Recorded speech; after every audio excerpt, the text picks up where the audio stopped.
Doing something new is an incredible act of courage. Hi, my name is Sam, and I'm the host of the show Super Awesome You on the Super Awesome Mix Podcast Network. You can find more of the show's content at Super Awesome You on Instagram and Threads. If you are enjoying the show, or if you're a first time listener and really like it, please take a moment to leave a 5-star rating and review on your player. It helps a tremendous amount to kind of grow the show and get the word out there that this exists. And it hopefully just makes the world a little bit more super awesome as we all work on ourselves and enrich our lives, which, by the very nature of doing that, tends to enrich the lives of the people around us. I really greatly appreciate it. I love doing the show, and I will talk to myself till I am blue in the face, but I would be lying if I said that, it wasn't more rewarding knowing that I have a growing base of listeners and that I can be a positive impact on each of your lives. It means a lot when I receive that feedback, both personally and through reviews and emails. So spread the word. Okay, acts of courage, and specifically the act of doing something new requiring a lot of courage. If you are like me, whenever you need to sign yourself up for something new, it can be a very scary thing, and you can make a lot of excuses as to why you're not going to do that thing or why you'll never do it. And you can kind of just sit in that comfort of the excuse really indefinitely. There's a reason for that. And we've talked a little bit about this on the show before in earlier episodes, I think around season 1, but we tend to take an evolutionary look at everything, right? Like our brains are programmed, millions of years worth of programming has gone into it with this fear of being an outcast, this fear of being cast out into the cold and basically dying of starvation and, you know, being kicked out of the village.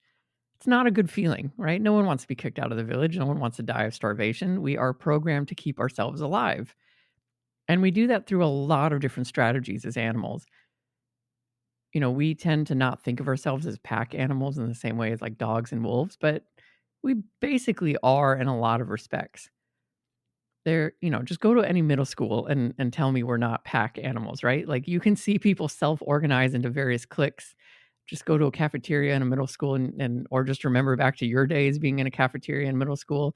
We all tend to kind of organize and find safe areas to be with and to feel like we fit in.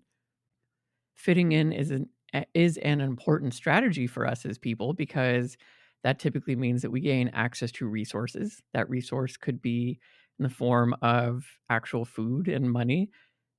For example, being fed by your family. Your family likes you enough to feed you, I would hope, at the very least, right? At a minimum, these types of things are important.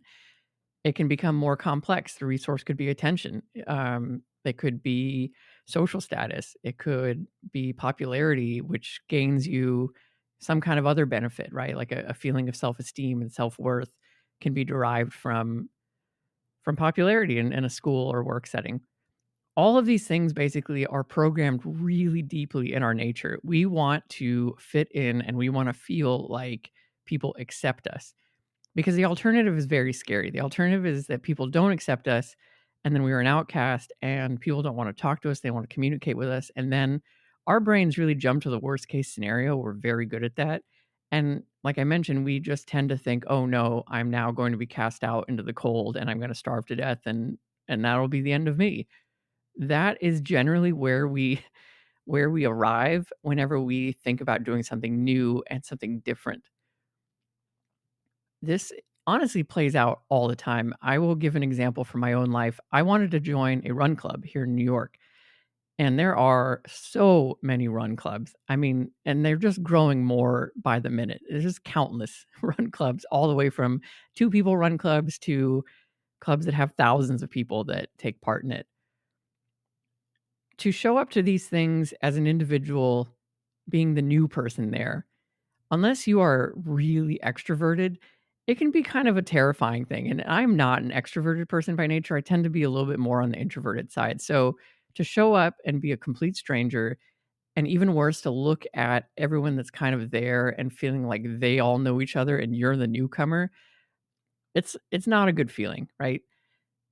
So there is this sense of discomfort that I have to put myself into, and instead my brain just comes up with a million excuses as to why I shouldn't even bother. It will start to say things like, "Well, you're kinda too late to join that club. Look how established it is. Everyone's gonna know everyone. They're not gonna know you.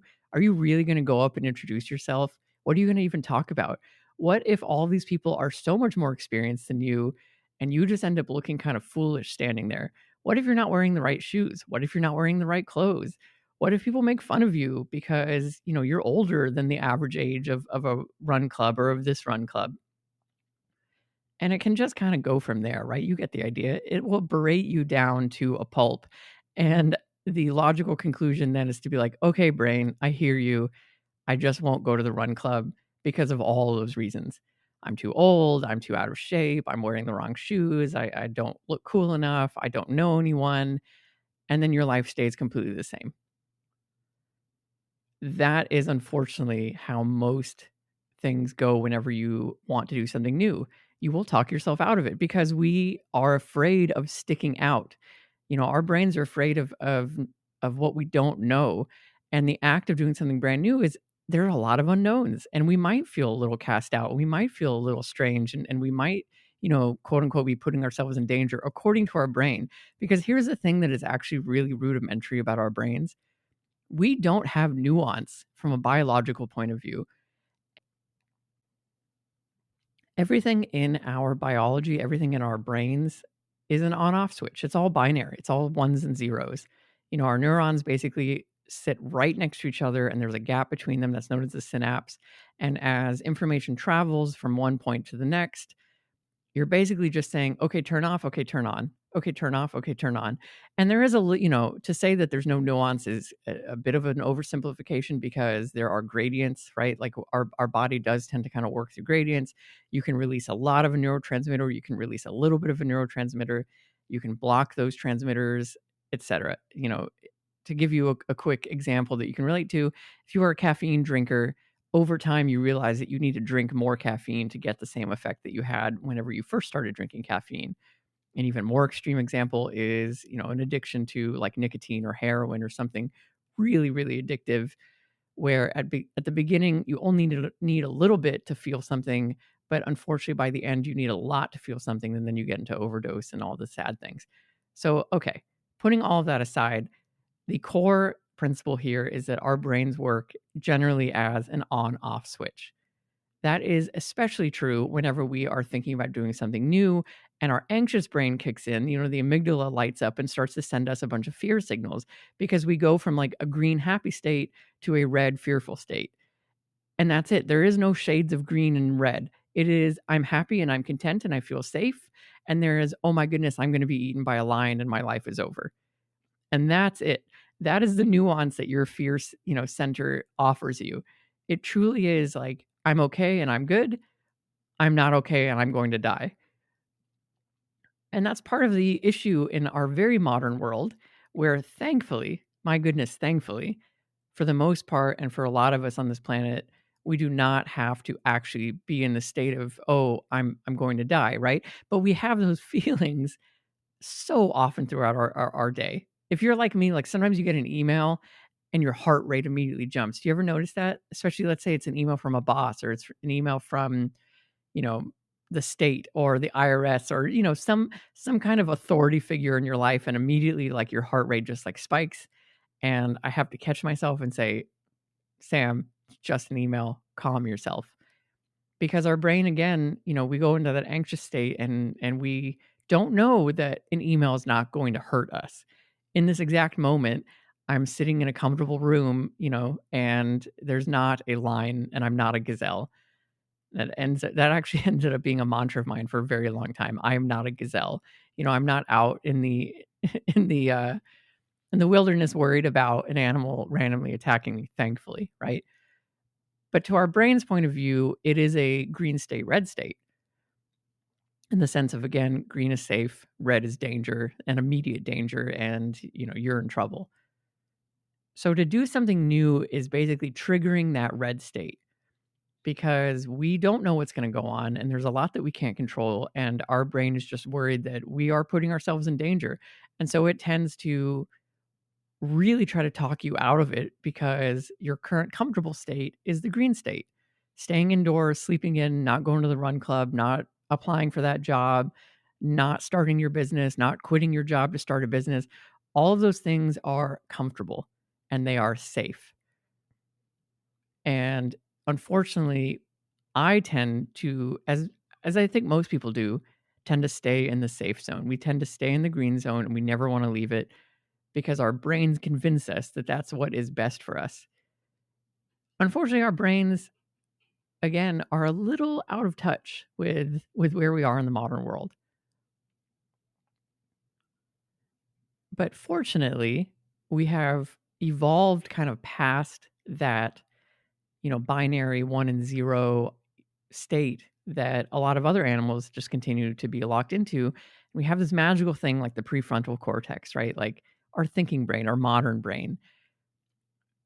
And we can start to train ourselves to listen to that voice trying to keep us comfortable and keep us safe.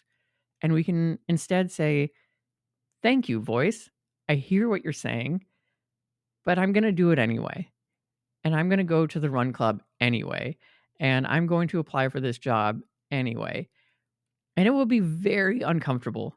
And again, that voice is going to just claw at you and desperately try to get your attention and say, "No, no, no, you're making a huge mistake. What are you doing? This is terrible." And you have to say, again, "Thank you, voice, but I'm doing it anyway." There's a strategy that will help a lot with this, by the way. There's at least a couple. The most powerful one for me is that if this is something that you could actually do with a friend nearby, for example, like joining a run club, if you can join with a friend and your first day there, you at least have someone you know, that will help a tremendous amount for overcoming that activation energy and overcoming that fear, right? Because again, your brain is worried about being an outcast. And here you're offering it this safety net. You're saying you're not going to be an outcast. Look, you've got a friend there. At the very least, you have someone that you can talk to, and so then the two of you together are already like a little bit of a click. Like you've got each other. You're like the otters holding hand in the ocean, right? You you at the very least can hold on to each other. So if it just goes sideways, you are not alone. And that often is enough for your brain to be like, okay, I feel a little bit better about this now. This will be fine because I have someone that I can kind of commiserate with and they've got my back and I've got theirs. It is a huge and helpful strategy. Unfortunately, that might not work for applying for a job, right? You can't this isn't Step Brothers, you can't apply for a job at the same time as 2 people. So that might not work in that case. But in that scenario, what I would offer for you to do instead is imagine that your friend is coming to you and wants to apply for this job. And your friend is qualified, they've got many years experience. They absolutely would rock this job and you always have this friend's back. Like you believe in them strongly, you love them to death. They've been in your life for a long time. Imagine that they are coming to you and they're saying, "Hey, Sam, I found this job. It would be perfect for me. It pays well. It's remote. It meets all the things that I'm looking for, and it would be a huge promotion. But I'm just not feeling like."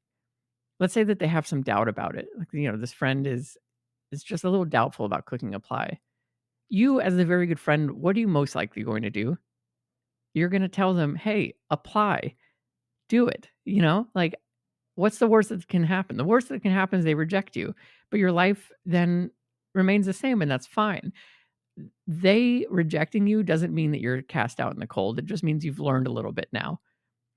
And you can try again some other time and you can tweak your resume or you can reach out and ask why they rejected you. Like there's a million avenues that open up from this and it is not an end all be all moment. This will not define you as a human being.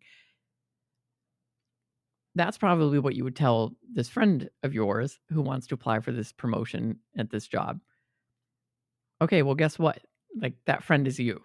So now you've kind of encouraged your brain to take a different point of view and realize that you will be kind and helpful to an external person. So you should very much be kind and helpful to yourself. And hopefully that is just also enough of a strategy for you to click apply and see what happens. So I say all of this truly as a reminder that doing something new isn't is a huge act of courage. And there are strategies for making it a little bit easier that we've discussed. Bringing a friend, pretending that you are a friend and you're giving, a little bit of coaching to them, and you're removing yourself from that first person point of view and becoming kind of a third person point of view. It's a very powerful tool whenever you need some talking to. I'm going to add a third strategy, which is to talk to an actual friend of yours and tell them what you are thinking about doing and have them encourage you to take that step. All of those things reduce that fear in our brain that we will be alone and we will be outcast, and reminds us that we have a safe space to fall back on, and that it doesn't have to be, a green state, red state, that there is actually a lot of nuance in between. And opening that email will not be the death of us. And joining that run club will not be the death of us. And all of these things, ideally and thankfully, 99.9% of the time, life will go on and we will have learned something about ourselves, and we'll most likely be really grateful that we took the shot at all. Ever since recording last week's episode, I have just been nonstop smiling because I spent most of this year, I started season 2 in January. I had a couple of new episodes, and then I got kind of freaked out about all of it. And I was like, who really wants to listen? Like, who cares? What am I doing? And I talked myself out of it. My brain, kicked in overdrive and was like, you're wasting your time. No one cares. You're bad at this. You'll never be good at this. You'll never be a huge voice, et cetera, et cetera. And it wasn't until recently, again, about the marathon, talking about that last week. It wasn't until then that I started thinking I can do hard things. I'm going to do hard things. I'm going to start to publish this podcast again and just see what happens. And I published it. And thankfully, I've actually gotten a decent number of listeners last week, and I've gotten some great feedback from friends that have listened to it, and from others. And not just that has been rewarding, but truly just the act of recording it, publishing it, and editing and sending it out into the world. I have been on cloud 9. It's been great. Why? Because I learned that I can overcome that negative voice in my head, and I'm learning that more and more as I kind of branch out into the world, realizing that I don't need to be beholden to my fear center. I don't need it to tell me that I can't do things. I can appreciate it. I can listen to it. I can understand that that's part of the process. But in the end, if something is really important to me and I value what I'm doing, regardless of the outcome, regardless of how many listens I get, even if this gets 0 listens, I really enjoy being here right now recording this. I'm going to keep doing it, and that's going to make me really happy and fulfilled. So that is what you need to focus on, and hopefully what you start to focus on. Have the courage to do something because it means a lot to you to do it, because you will feel really good having done it, because you will realize that not only could you do that one thing that you thought you couldn't do before, but now you start to question and wonder, what else can I do? And you can start to train your brain to overcome its own chemistry and overcome its own defense mechanisms and branch out into the world and honestly surprise yourself, right? I say that a lot in this podcast. You will surprise yourself. And I think learning about yourself and being surprised by yourself is one of the things that keeps us young. I think we get old the second we decide we can't learn anymore, because truthfully, our brain will start to just kind of shut things down. We are very efficient animals. And if we don't use something, our brain is like, great, I can save some energy. Let's throw that out. You see this all the time with muscle degradation. And I'm sure you've heard the stat, once you turn 25 or 29, basically, unless you are using your muscles every single day or certainly every week, they will start to disappear off your body. Like your brain and your body will trade in protein for energy. And it will be like, well, great, I don't need to maintain these large muscles. We're not using them anymore. And we'll just break them down, turn them into energy, and that's that.